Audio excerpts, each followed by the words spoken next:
خیرات و برکات کے لیے جو خالق کائنات بھی ہے اور مالک ششہات بھی۔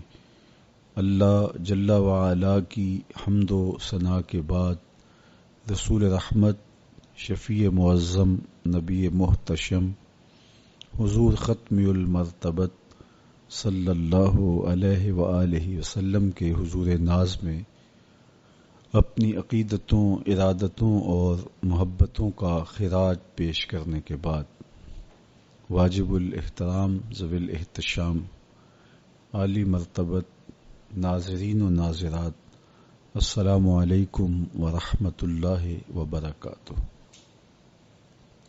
ماہ صیام رمضان المبارک اپنی تمام توانائیوں، روحانی برکتوں اور رحمتوں کو دامن میں لیے جلوہ گر ہوا۔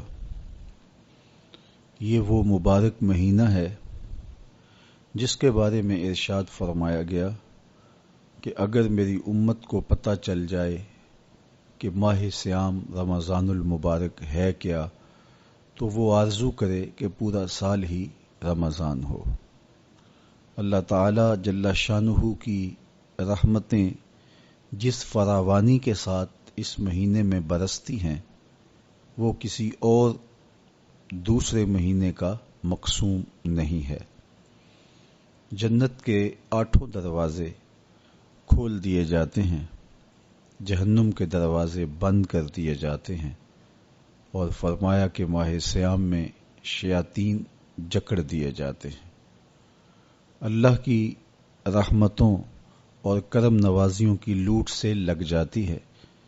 ایک فرض ادا کرنے سے 70 فرضوں کا ثواب نصیب ہوتا ہے، اور ایک نفل کی ادائیگی پر ایک فرض کا ثواب عطا کیا جاتا ہے، اور یہ خاص عنایت اور رعایت صرف اسی ماہ مبارک میں ہوتی ہے۔ اس لیے اہل ایمان اس مبارک مہینے میں کثرت کے ساتھ عبادت کرتے ہیں، صدقہ و خیرات کرتے ہیں، قرآن مجید کی تلاوت معمول سے زیادہ کر کے نوافل کی ادائیگی سے اپنے رب کی رضا جوئی کے لیے کوشاں ہوتے ہیں۔ ماہ صیام رمضان المبارک کی آج بابرکت شب ہے، جس کے دامن میں اترتے ہوئے انوار، روشنیاں اور اجالے سمیٹنے کے لیے آج اہل ایمان نے صلاۃ التراویح ادا کی۔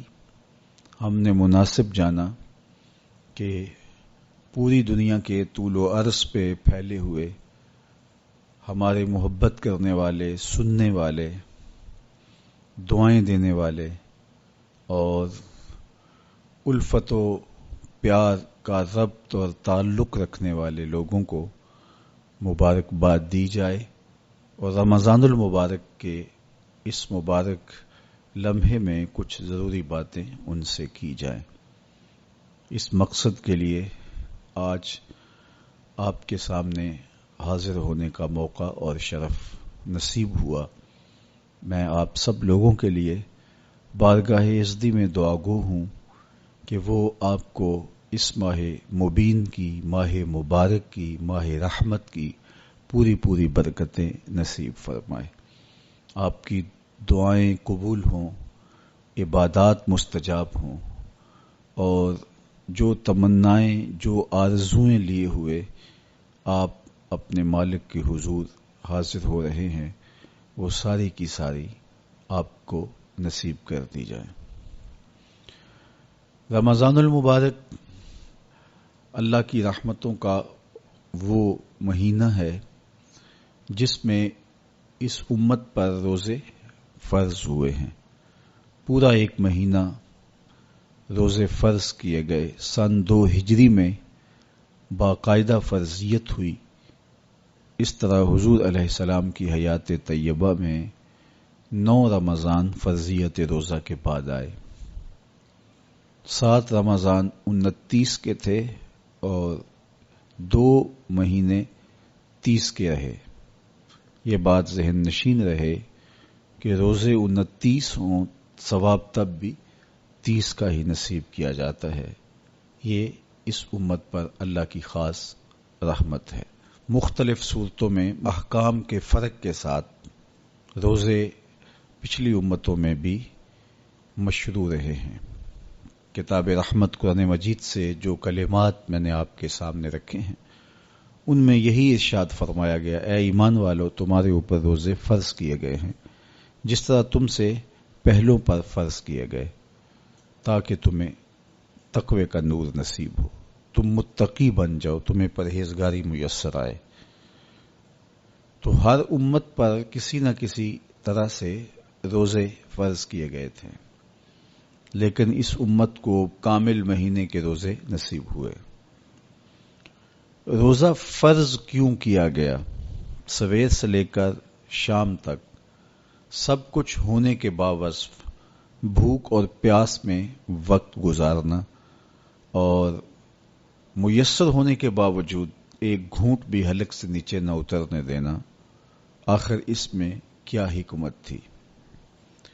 تو یہ بات اچھی طرح سے ہمیں سمجھ لینی چاہیے کہ یہ صرف کھانے پینے کو ترک کر دینا ہی نہیں ہے، بلکہ ان مقاصد جلیلہ کے حصول کے لیے روزہ رکھا جاتا ہے جو مومن کی زندگی کا مقصود ہے۔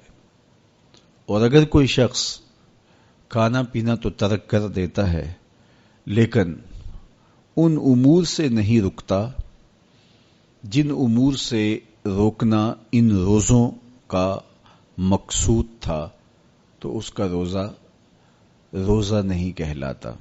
میرے اور آپ کے آقا و مولا حضور نبی رحمت صلی اللہ علیہ وآلہ وسلم نے ارشاد فرمایا، من لم یدع قول الزور والعمل به فلیس للہ حاجۃ فی ان یدع طعامہ وشرابہ، جس نے جھوٹ اور اس پر عمل کرنا نہ چھوڑا، جھوٹے کام ترک نہیں کیے، اس کا بھوکا اور پیاسا رہنا اللہ کو منظور نہیں، اللہ کو کوئی ضرورت نہیں کہ وہ بھوک اور پیاس کاٹے۔ روزے میں تو ان امور سے بھی روک دیا گیا جو امور عام زندگی میں جائز تھے، جو مشروع تھے، مباح تھے، لیکن روزے میں ان جائز مباح امور سے بھی منع کر دیا گیا۔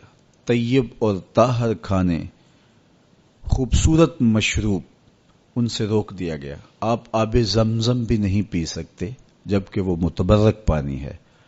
شہر مدینہ کی سرزمین میں اگی ہوئی کھجوریں جب پھل دیں اور ان کے رنگ اور ذائقے آپ کو اپنی جانب کھینچیں، لیکن آپ روزے سے ہیں تو شہر مدینہ میں بیٹھ کر شہر مدینہ کی پکی ہوئی کھجوریں بھی آپ نہیں لے سکتے، اس لیے کہ آپ روزے سے ہیں۔ تو روزے میں آپ کو متبرک چیزیں کھانے سے بھی روک دیا گیا، متبرک مشروب پینے سے بھی منع کر دیا گیا۔ تو مجھے بتائیے، جو رب آپ کو متبرک مشروب اور پاکیزہ کھانوں سے بھی ایک مخصوص وقت کے لیے روک رہا ہے، تو جن امور سے عام زندگی میں شریعت اسلامیہ نے ہمیں منع کیا، ہمارے رب نے ہمیں منع کیا، تو اگر روزے کے دوران ہم وہ امور بجا لائیں تو پھر روزے کی مقصدیت حاصل نہیں ہوگی۔ تو اسی لیے فرمایا، جس نے جھوٹ اور جھوٹے کام نہیں چھوڑے اس کے بھوکا اور پیاسا رہنے کی اللہ کو کوئی ضرورت نہیں ہے۔ تو وہ یہ چاہتا ہے کہ میرے بندے ان امور سے بھی جب رک جائیں گے جن امور سے عام زندگی میں نہیں روکا گیا، تو وہ لازمی طور پہ ان امور سے رکنے کی کوشش کریں گے جن امور سے اسے منع کیا گیا ہے۔ تو یہ تقوی پیدا کرنے کے لیے، حزم و احتیاط پیدا کرنے کے لیے یہ اس کے اوپر روزے فرض ہوئے تھے۔ آپ یہ خیال کر سکتے ہیں کہ بھوک اور پیاس کاٹنے سے کیا تقوی کا حصول ممکن ہے، جو کہ مقصد ہے روزے کا۔ ارشاد فرمایا، تمہارے اوپر روزے فرض کیے گئے ہیں جس طرح تم سے پہلوں پہ فرض کیے گئے۔ کیوں؟ لعلکم تتقون، تاکہ تمہیں تقوی نصیب ہو۔ اتقاء کی دولت ملے، تم اللہ تعالیٰ سے ڈرنے والے ہو جاؤ. تو کیا بھوک اور پیاس کاٹنے سے اللہ کی خشیت، اللہ تعالیٰ کا خوف حاصل ہوتا ہے؟ تو ایک تو بات وہی جو میں نے ابھی کہی کہ جب آپ ان امور سے بھی رک جائیں گے جن امور کو عام زندگی میں مباح رکھا گیا ہے، تو پھر آپ شعوری طور پہ ان چیزوں سے کیوں نہیں رکیں گے جو عام زندگی کے اندر بھی منع کیے گئے ہیں. تو جب یہ چیز انسان کا فہم، انسان کی عقل اور انسان کی خرد طے کرتی ہے تو پھر لامحالہ طور پہ رکنے کی عادت اس کے اندر تقوی کی نشأت کا ذریعہ بنتی ہے. آپ نے عمومی طور پہ دیکھا ہوگا کہ رمضان المبارک کا ماہ نور جب اختتام کو پہنچتا ہے اور عید کے دن ہمارے سامنے عید کے 2-4 دن بھی یہ مشق رہتی ہے، اچانک کوئی مشروب آیا اور پینے لگے تو رک گئے. وہ کہیں ہمارا روزہ تو نہیں، لیکن پھر خیال آتا نہیں ہم روزے تو نہیں ہیں، آج تو عید کا دن ہے، تو ہم پی لیتے ہیں. چونکہ پورا مہینہ دن بھر ہم مشروبات سے رکے رہے اور آج بھی دن کے اجالے میں ہمیں پانی دیا گیا تو ایک دم ہمیں جھجک پیدا ہوئی، لیکن پھر ہمیں یاد آیا کہ اب روزے بیت گئے ہیں اور میں روزے سے نہیں ہوں. تو جو چیز جائز اور مشروع تھی اس میں ایک وقت کے لیے اس چیز سے بھی ہم رکے تو ہماری طبیعت کے اندر یہ ملکہ پیدا ہو گیا کہ ہم اس سے رکنے کا مزاج پیدا کر لیتے ہیں.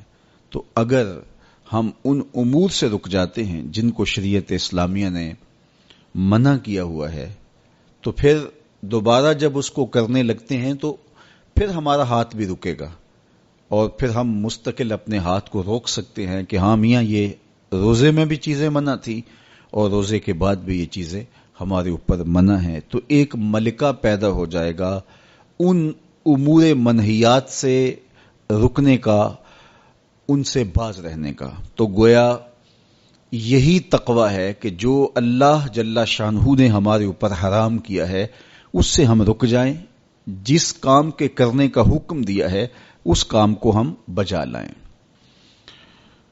کسی نے تقوی کی یہ تعریف کی اور کتنی خوبصورت تعریف کی کہ جہاں تمہارا رب تمہیں دیکھنا چاہتا ہے تم وہاں پائے جاؤ، اور جہاں تمہارا رب تمہیں نہیں دیکھنا چاہتا وہاں تم نہ پائے جاؤ. تو یہ تقوی ہے. تو اس لیے روزے کا مزاج ہمیں تقوی دیتا ہے. اور دوسری بات، بھوک اور پیاس کے مسلسل گوارا کرنے سے انسان کی خواہشات دبتی ہیں اور نفس امارہ کمزور ہوتا ہے. ہمارے 2 دشمن ہیں جو ہمیں جادہ مستقیم سے بھٹکانے کے لیے دن رات کوشاں ہیں، ایک نفس اور دوسرا شیطان. شیطان ہمیں راہ حق سے بہکانے میں لگا رہتا ہے، لیکن شیطان جب خود شیطان بنا تو اس وقت کوئی دوسرا شیطان نہیں تھا جس نے اس کو شیطان بنایا، بلکہ وہ نفس تھا جس نے شیطان کو شیطان بنایا. اس نے سر اٹھا کے کہا انا خیر منہ، میں بہتر ہوں، خلقتنی من نار وخلقتہ من طین. مالک تو نے اس کو مٹی سے بنایا اور مجھے آگ سے بنایا. آگ افضل ہے، مٹی مفضول ہے. افضل مفضول کو کیسے سجدہ کرے؟ تو میں تو سجدہ نہیں کرتا. باقاعدہ ایک دلیل لے کے نفس کھڑا ہو گیا. اس نے ایک حجت تراش لی اور کہا کہ نہیں، میں اس تیرے شاہکار کو سجدہ نہیں کروں گا، جبکہ حکم اس کا تھا جو اس شاہکار کو بنانے والا تھا. حکم اس کا تھا جس نے اس کے وجود کو پیدا کیا تھا، لیکن اس دلیل پر اس کے نفس کو تسکین پہنچی اور اس نے کہا کہ میں بہتر ہوں اور میں اس کو سجدہ نہیں کروں گا. اللہ تعالیٰ نے راندہ درگاہ کر دیا. تو اس نے اللہ کے حضور قسم کی کہ مجھے تیری عزت کی قسم، میں تیرے بندوں کو تیرے تک نہیں پہنچنے دوں گا، ان کے چاروں طرف سے ان پر حملہ آور ہوں گا اور ان کو راہ مستقیم سے ہٹا دوں گا. تو نفس وہ بڑا دشمن ہے جو شیطان کو شیطان بنانے والا ہے. اب ہمارے یہ دشمن مستقل ہمارے ساتھ جڑے ہوئے ہیں اور ہمیں جادہ حق سے، راہ مستقیم سے ہٹانے کے لیے کوشاں رہتے ہیں. ماہ سیام میں کیا ہوتا ہے؟ جس طرح کہ آپ نے ابھی حضور علیہ السلام کی مبارک حدیث کا مفہوم سنا کہ جب ماہ سیام آتا ہے تو جنت کے دروازے کھول دیے جاتے ہیں، جہنم کے در بند کر دیے جاتے ہیں اور شیاطین جکڑ دیے جاتے ہیں. وسلسلۃ الشیاطین، تو شیاطین جکڑ دیے جاتے ہیں. تو ہمارے دو دشمن تھے، نفس اور شیطان. شیاطین جکڑ دیے گئے، اب ہمارا دشمن نفس موجود ہے. نیکی کا جو ماحول پیدا ہوا، آپ نے دیکھا کہ عام نمازوں کے اندر بھی جو لوگ شامل نہیں ہوتے تھے صلاۃ و تراویح میں کھڑے دکھائی دیے، اور ابھی نماز فجر کے اندر جو ہجوم عاشقاں آپ کو دکھائی دے گا، دل باغ باغ ہو جائے گا. اس طرح پانچوں نمازوں میں نیکی کا ماحول پیدا ہو جانا، صدقہ و خیرات کا ماحول پیدا ہو جانا، طبیعتوں میں رفق اور نرمی کا آ جانا، اور بہت ساری چیزیں ہیں جو ماہ سیام کی برکت سے ہمارے اندر پیدا ہوتی ہیں. تو یہ ماحول جو خیر کا، بھلائی کا، رحمت کا، نیکی کا پیدا ہوتا ہے، یہ شیاطین کے بند جانے کی وجہ سے ہوتا ہے. اور اس کے باوجود بھی بہت برائیاں موجود ہیں. ماہ سیام کے اندر گراں فروشی ہے، ذخیرہ اندوزی ہے، کم تولا جا رہا ہے، رشوت کا بازار گرم ہے، بہت سارے ایسے معاملات ہیں جو اسی طرح ہو رہے ہیں. تو جب شیطان بند گیا تو یہ کیوں ہو رہے ہیں؟ نفس موجود ہے. تو نیکی کا ماحول پیدا ہو جانا یہ شیطان کے بند جانے کی وجہ سے ہے، اور گناہ کا پھر بھی مسلسل موجود رہنا یہ نفس کے موجود ہونے کی وجہ سے ہے. اب ماہ سیام کے اندر ہمارے لیے یہ سہولت ہو گئی کہ ہمارے دو دشمنوں میں سے ایک دشمن باندھ دیا گیا، اور وہ ہے شیطان. اب ہمارا مقابلہ صرف ایک دشمن سے ہے، اور وہ ہے نفس. اگر نفس کا ہم مقابلہ کر لیں گے تو شیطان چھٹ کے بھی ہمارا کچھ نہیں بگاڑ سکتا، اس لیے کہ وہ مؤثر ہوتا ہے نفس کے ساتھ مل کے.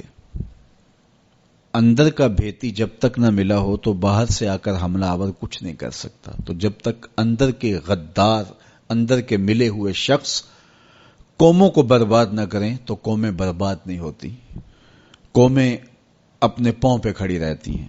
ہم نے تاریخ عالم کا مطالعہ کیا ہے، یہ چیز ہمیں ملتی ہے کہ قوموں کی زندگی میں جو اندر کے ملے ہوئے غدار لوگ ہیں، انہوں نے تباہی اور بربادی اور نقصان اور تکلیفیں کھڑی کی، اور اگر وہ اندر سے موجود نہ ہو تو باہر کے دشمن اس قدر نقصان نہیں دے سکتے. تو یہ نفس اندر کا دشمن ہے، اندر بیٹھا ہوا چھپا ہوا دشمن ہے، اور شیطان باہر سے آ کے حملہ آور ہوتا ہے. ماہ سیام میں اللہ نے ہمارے لیے یہ آسانی پیدا کر دی کہ ایک دشمن باندھ دیا، اب دوسرا دشمن صرف نفس موجود ہے. اب اس کو جب ہم قابو کر لیں گے تو شیطان چھٹ کے بھی کچھ نہیں کر سکے گا، ورنہ وہ تو پیچ و تاب کھا رہا ہے کہ یہ جو تم مسجدوں میں جا رہے ہو، یہ ماحول نیکی کا پیدا ہوا ہے، اس کو تو ایک آنکھ نہیں بھاتا. وہ تو حضرت انسان کو برباد کرنے پہ تلا ہوا ہے. اس نے اللہ کے حضور اس کی عزت کی قسم کھا کے کہا تھا کہ میں تیرے بندوں کو تیرے تک نہیں پہنچنے دوں گا، ان کے دائیں بائیں سے، آگے پیچھے سے، چاروں سمتوں سے ان پر حملہ آور ہوں گا. بلکہ فرمایا کہ اگر اللہ نے انسانوں کے لیے محافظ فرشتے مقرر نہ کیے ہوں تو شیاطین انسانوں کو مار ڈالے. ابن آدم کا اتنا دشمن ہے، وہ کہتا ہے کہ جنت سے میں نکالا ہی آدم علیہ السلام کی وجہ سے گیا ہوں، اور اب میں اولاد آدم کو چین سے نہیں بیٹھنے دوں گا، اور ان کو میں دوبارہ جنت میں نہیں جانے دوں گا. ایسے اسباب پیدا کروں گا کہ یہ جہنم کا ایندھن بنے، اور یہ دن رات کوشاں ہے. اور شیطان کے مکر و فریب اور اس کے دجل و تلبیسات کے رنگ بڑے ہیں. ہر ایک کو ایک لاٹھی سے نہیں آنکتا. ایسا نہیں ہوتا کہ ایک شب زندہ دار تہجد گزار جس کو سحری کی سسکیوں میں لطف ملتا ہو، شیطان اسے کہے کہ جناب تم سحری کے وقت نہ اٹھا کرو اور نوافل نہ ادا کیا کرو. اسے پتا ہے کہ یہ عابد، یہ تہجد گزار میری بات نہیں مانے گا، تو وہ اسے کہتا بھی نہیں ہے. اسے کہتا ہے تم ضرور تہجد پڑھو، لیکن صبح بتا دیا کرو کہ میں تہجد گزار ہوں، میں سحری کے وقت اٹھنے کا مزاج رکھتا ہوں. تو وہ اسے ریا میں مبتلا کرے گا. ایک شخص جس کی طبع میں فیاضی گندی ہے، سخاوت اس کے وجود میں شامل ہے، اس کی مٹی اور خمیر میں رکھی گئی ہے. اب شیطان اس کو کہے کہ تو بخل کر، تو وہ کبھی بھی شیطان کے کہنے سے بخل پر آمادہ نہیں ہوگا. تو شیطان اس کو یہ زحمت دیتا بھی نہیں، اس کو فضول خرچی کی طرف آمادہ کرے گا. ایک شاعر جس کی طبع میں لطافت ہے، نرمی ہے، رفق ہے، وہ شاخ سے ٹوٹتے ہوئے پھول کو بھی گوارا نہیں کر سکتا، تو شیطان اس کو کہے کہ تم کسی انسان کو قتل کر دو، تو کیا ایک شاعر سے ممکن ہے کہ وہ کسی کی گردن کاٹ دے؟ وہ تو شاخ سے پھول جب توڑ نہ سکے. کیا کہا تھا کہ قتل کے حادثے سے کم نہیں شاخ سے گل کا جدا ہونا. تو اب کیسے ایک شاعر سے یہ ممکن ہے؟ تو شیطان اس کی اس طبع کو اچھی طرح جانتا ہے، اور وہ کبھی اس کو اس پہ آمادہ نہیں کرتا، اس کو وہ شراب اور شباب کے پیچھے لگاتا ہے. ایک عالم دین جس کا اوڑھنا بچھونا ہی دین ہے، اور ممبر و محراب کی نوکری اس کی سعادت مندی ہے، اور جب وہ واضح و تلقین اور نصیحت کرتا ہے اس کی روح کو قرار اور باطن کو تسکین نصیب ہوتی ہے. اب شیطان اس کو کہے کہ تو ممبر و محراب کی نوکری چھوڑ دے، تو مجھے بتائیے ایک عالم دین ممبر و محراب کی نوکری چھوڑ کے گنڈیریاں بیچے گا؟ تو اس کی بات تو نہیں مان سکے گا. تو شیطان اس کو یہ کہتا بھی نہیں ہے، اس کو کہتا ہے تیرے جیسا خطیب بھی تو زمانے میں دوسرا نہیں ہے، بات کرنے کا جو ڈھب تجھے آتا ہے وہ کسی اور کے پاس تو نہیں ہے، جتنا علم تیرے پاس ہے، صغرے کبرے ملانے کا جو فن تو جانتا ہے، لفظوں کی کھال ادھیڑنے کا مزاج جو تیرے پاس ہے، علمی منہ شگافیاں اور دقائق کا جو علم تیرے پاس ہے، وہ کسی اور کے پاس بھلا کب ہے؟ تو وہ اس کو تکبر میں مبتلا کر کے اس کی متاع زندگی کو لوٹنے کی کوشش کرتا ہے. تو اس کے وار ہیں، اس کے حملے ہیں، اس کے جال ہیں جو پھیلا کر کے اس دام تزویر کے اندر لوگوں کو پھانس لیتا ہے. تو شیطان انسان کا دشمن ہے، دن رات انسان کو برباد کرنے کے لیے تلا ہوا ہے. میرے اور آپ کے آقا و مولا نے ارشاد فرمایا الشیطان جاسم علی قلب ابن آدم فاذا ذکر اللہ خنس واذا غفل وسوس. شیطان اولاد آدم کے دل پہ قبضہ جما کے بیٹھ جاتا ہے، جب یہ اللہ کا ذکر کرتا ہے تو بھاگ جاتا ہے، جب یہ ذکر چھوڑتا ہے تو وسوسہ اندازی کرتا ہے. تو شیاطین تو انسان کو مار ڈالنے پر آمادہ ہیں، اور وہ ایک لمحہ بھی نہیں چاہتے کہ یہ نیکی اور خیر کی کسی راہ کا مسافر ہو. تو ماہ رمضان میں شیطان بندہ ہوا بھی ہو اور انسان نیکی کے ماحول پہ ہوں، نیکی کی راہوں پہ ہوں، سجدوں میں اللہ کی حضور آنسوں کا خراج دے رہے ہوں، قرآن مجید کی تلاوت معمول زندگی ہو، تو شیطان کو تو ایک آنکھ نہیں بھاتا، وہ تو کہتا ہے بس میں چھٹ لوں، پھر عید کے دن ہی نپٹ لوں گا تم سے. اب اگر شیطان کے چھٹنے سے قبل ہم نے نفس کو کنٹرول میں کر لیا، قابو میں کر لیا، تو شیطان چھٹ کر بھی کچھ نہیں کر پائے گا، ورنہ وہ نفس کے ساتھ مل کے اور زیادہ ہمیں بگاڑنے کی کوشش کرے گا. اس لیے یہ ہمارے لیے ایک اہم اور سنہری موقع ہے کہ ہم نفس پہ قابو پا لیں. اب وہ کیسے پایا جا سکتا ہے؟ روزہ نفس کو کنٹرول کرنے کا ایک مؤثر ذریعہ ہے. خود روزہ نفس امارہ کو قابو کرنے کا ذریعہ ہے، اس لیے کہ نفس 3 چیزوں سے کمزور ہوتا ہے.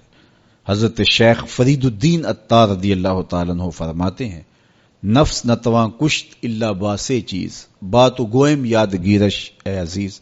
نفس نہیں مرتا، لیکن اگر 3 چیزیں ہوں تیرے پاس تو پھر نفس کو قابو کرنا کوئی مشکل بھی نہیں ہے، اس کو کمزور کرنا کوئی زیادہ مشکل بھی نہیں ہے. وہ 3 چیزیں کون سی ہیں؟ خنجر خاموشی و شمشیر جو، نیزائے تنہائی و ترک ہجو. خاموشی کا خنجر، بھوک کی تلوار اور تنہائی کا نیزہ. یہ 3 چیزیں نفس کی کمزوری کا سبب اور ذریعہ ہیں. اب روزہ ان 3 چیزوں کو پیدا کرتا ہے. بھوک اور پیاس کے ذریعے سے نفس کمزور ہوتا ہے، تو روزہ بھوک اور پیاس ہے.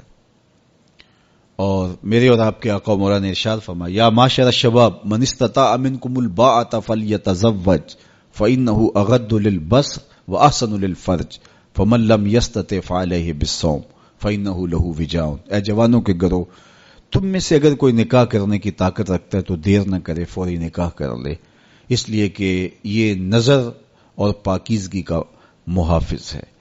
اور اگر کوئی نکاح کرنے کی فی الحال پوزیشن میں نہیں ہے تو وہ کثرت کے ساتھ روزے رکھے، اس لیے کہ روزے قاطع شہوات ہیں، تو بھوک خواہشات کو کمزور کرتی ہے۔ دوسری بات، تنہائی یہ مجلس کے شر سے بچانے کا ذریعہ ہے، چونکہ چند مجلسیں ہوتی ہیں جو انسان کے لیے خیر لاتی ہیں، زیادہ اختلاط لوگوں کا سوائے نقصان کے اور کچھ نہیں دیتا۔ اس لیے العافیت فی العزلہ فرمایا گیا کہ عافیت تنہائی میں ہے۔ ہمارے مشائخ فرماتے ہیں کہ سالک کے لیے سب سے بہتر جگہ اللہ کا پاکیزہ گھر مسجد ہے، یا پھر کامل شیخ کی صحبت ہے، یا پھر تنہائی۔ چوتھی جگہ سوائے ہلاکت کے اور کچھ نہیں ہے۔ اچھے لوگوں کی صحبت یقیناً اچھائی کا رنگ دیتی ہے، اور مسجد کی حاضری، مسجد کے اندر وقت کا گزارنا یقیناً باطن کے سنوارنے کا سبب ہے، نہیں تو پھر تنہائی ہی بہتر ہے۔ اور بری مجلس سے، برے جلیس سے، برے ساتھی سے تنہائی ایک بہت بڑی دولت ہے۔ تو رمضان المبارک کے مہینے کے اندر ہم عبادات کی وجہ سے بہت سارے معاملات سے کٹ جاتے ہیں اور ہمیں تنہائی میسر آتی۔ اور تیسری چیز فرمایا خاموشی کا خنجر۔ تو خاموشی میں جو فوائد رکھے گئے ہیں وہ کہیں اور نہیں رکھے گئے، اور عمومی طور پہ ہماری زندگی کے زیادہ تر گناہ ہماری زبان کی وجہ سے ہیں۔ غیبت زبان کی وجہ سے ہوتی ہے، جھوٹ زبان کی وجہ سے ہوتا ہے، بہتان زبان کی وجہ سے ہے، سب و شتم زبان کی وجہ سے ہے۔ سب سے زیادہ گناہ انسان کی زندگی میں، نامہ اعمال میں، اس کی زبان کی وجہ سے درج ہوتے ہیں۔ میرے اور آپ کے آقا و مولا نے فرمایا تھا، جو تمہارے دو جبڑوں کے درمیان، یعنی تمہاری زبان اور تمہاری پارسائی کی جگہ، ان دو چیزوں کی تم مجھے ضمانت دے دو، میں تمہیں جنت کی ضمانت دے دیتا ہوں۔ تو رمضان المبارک کے اندر ہم روزے کی وجہ سے اور دینی مصروفیات کی وجہ سے اپنی زبان کو بھی کنٹرول کر پاتے ہیں۔ فرمایا کہ اگر تم سے کوئی شخص الجھے، تم سے کوئی لڑے، کوئی بحث کرنا چاہے، تو تم کہو انی صائمون، میں تو روزہ دار ہوں، تو یہ کہہ کے آپ اپنی جان چھڑا سکتے ہیں۔ تو یہ وہ تین چیزیں ہیں جو نفس کو کمزور کرتی ہیں۔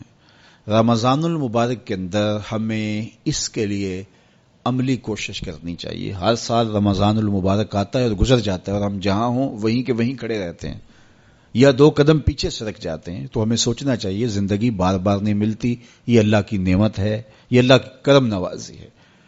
تو زندگی کے جس مرحلے پہ بھی ہیں، بچپن ہے، لڑکپن ہے، جوانی ہے، بڑھاپا ہے، سن کہولت ہے، جہاں بھی کھڑے ہیں، آپ دیکھیں کہ گزرے ہوئے کل سے آنے والا کل بہتر نہیں ہے، تو آپ ہلاکت کی طرف سفر کر رہے ہیں۔ اور اگر آپ کے گزرنے والے دن سے آنے والا دن بہتر ہے، تو یہ آپ کے لیے رحمت و راحت کا ذریعہ ہے۔ تو اس لیے میں اور آپ دیکھیں کہ ہم رمضان المبارک سے کیا یہ مطلوبہ فوائد حاصل کر سکتے ہیں، کر رہے ہیں یا نہیں۔ تو ہم اپنا جائزہ لیں۔ ابھی پورا مہینہ ہمارے پاس پڑا ہوا ہے، ہم عزم کریں کہ ہم اپنی زبان کو کنٹرول کریں گے، ہم بری مجلس میں نہیں بیٹھیں گے، ہم اپنی آنکھوں پر حیا کے پہرے بٹھائیں گے، اپنے خیالات کو قابو میں رکھنے کی کوشش کریں گے۔ بھوک اور پیاس سے نفس امارہ کی خواہشات کم ہوں گی، اور شیطان کے بننے کی وجہ سے گناہ کے امکانات کم ہو جائیں گے، نیکی کے ماحول پیدا ہو جانے کی وجہ سے اچھائیوں کے راستے ملیں گے۔ تو ہم اس ماہ رمضان المبارک کو اس طرح سے گزاریں کہ ہم ایک نئی تازہ اور خوبصورت زندگی لے کے ماہ رمضان کے بعد جو ہے وہ اپنے آپ کو خیر کی راہوں پہ محسوس کریں۔ یہ ایک اللہ تعالیٰ نے ہمارے لیے ایسا مہینہ رکھا ہے جس میں ہم عصر نو اپنی زندگی کو مرتب کرتے ہیں۔ یہ ایک نیا ٹرینڈ سیٹ کرتا ہے یہ مہینہ، اور یہ ماہ مبارک ہماری زندگی کے اندر جو ہے وہ ایک نظم پیدا کرتا ہے۔ اس میں ہم جو ہے وہ اللہ سے، اس کے رسول سے، کتاب اللہ کے ساتھ، نیک لوگوں کے ساتھ، مسجد کے ساتھ، قرآن مجید کے ساتھ جڑ جاتے ہیں۔ اور اگر ہم اس کے اندر پورا خلوص اور پوری للہیت کو شامل کر کے اپنے آپ کو سنوارنے کے پورے عزم کے ساتھ اللہ سے توفیقات مانگتے رہیں گے تو پھر ہم اس سانچے سے ایک ستھرے پاکیزہ اور خوبصورت انسان بن کے نکلیں گے. تو اس لیے ہمیں چاہیے کہ یہ مبارک مہینہ جو اللہ نے ہمیں نصیب کیا، اس مہینے کو اچھے طریقے سے ہم گزاریں. تقوی کا حصول جو اس مہینے کے روزوں کا مقصود ہے وہ ہم اپنے اندر پیدا کریں. اور ماہ سیام کا ماحول تقوی دیتا ہے، ماہ سیام کا باطنی نور تقوی دیتا ہے، ماہ سیام کے انوار تقوی دیتے ہیں. روزہ تقوی کی نشأت کا ذریعہ ہے، تقوی پیدا کرتا ہے طبع کے اندر اور ایک نئی خوبصورت زندگی کا آغاز ہوتا ہے. تو میں اپنے جملہ ناظرین سے، جملہ ناظرات سے، سامعین اور سامعات سے یہ کہوں گا کہ وہ اس مبارک مہینے کی برکتوں کو خوب لوٹیں اور پوری طرح سے اس کے انوار کو اپنے اندر جذب کریں. جو روشنیاں اور جو فضاؤں کے اندر نور بکھرا ہوا ہے اس کو اپنے اندر اتار لیں اور پوری طرح سے اپنے اندر اس کو جذب کر لیں. پورا مہینہ جب ایک پاکیزہ ماحول میں آپ رہیں گے اور شرور سے، شر سے، بری مجلسوں سے، برے جلیس سے آپ بچنے کی کوشش کریں گے تو ایک مہینہ طبع کے اندر ایک مؤثر تبدیلی لانے کے لیے کافی ہوتا ہے. اور پھر اللہ تعالیٰ نے ہمارے لیے یہ کرم نوازی کیا ہے کہ ہر عمل کا اجر 70 گنا بڑھا دیا ہے. تو گویا ہم ایک قدم اٹھاتے ہیں تو 70 قدم آگے بڑھ جاتے ہیں. تو یہ ہمارا سفر تیز کر دیا جاتا ہے اور ہم تیزی کے ساتھ چل رہے ہوتے ہیں اور ایک مہینہ گویا 70 مہینوں کے برابر ہو جاتا ہے. تو 70 مہینے مسلسل بندہ ایک نیکی کے ماحول میں رہے تو اس سانچے سے جب باہر نکلے تو پھر وہ کیسا نکھرا ہوا اور پاکیزہ انسان ہوگا. تو اس لیے ہمیں اس ایک مہینے کو پوری توجہ کے ساتھ صرف کرنا چاہیے اور اس کے ایک لمحے کی قدردانی کرنی چاہیے. تو دیکھنا پھر یہ مہینہ کس طرح زندگی کے اندر ایک نئی خوبصورت تبدیلی پیدا کرتا ہے. میں آپ سب لوگوں کے لیے دعا کرتا ہوں کہ اللہ اس ماہ مبارک کو، اس ماہ رحمت کو، ماہ نور کو میرے لیے، آپ کے لیے کرم نوازیوں اور رحمتوں کا ذریعہ بنائے اور اپنی خاص کرم نوازیوں سے ہم سب کو مالا مال کرے. اللہ آپ کا میرا حامی و ناصر ہو. وآخر دعوانا ان الحمد للہ رب العالمین.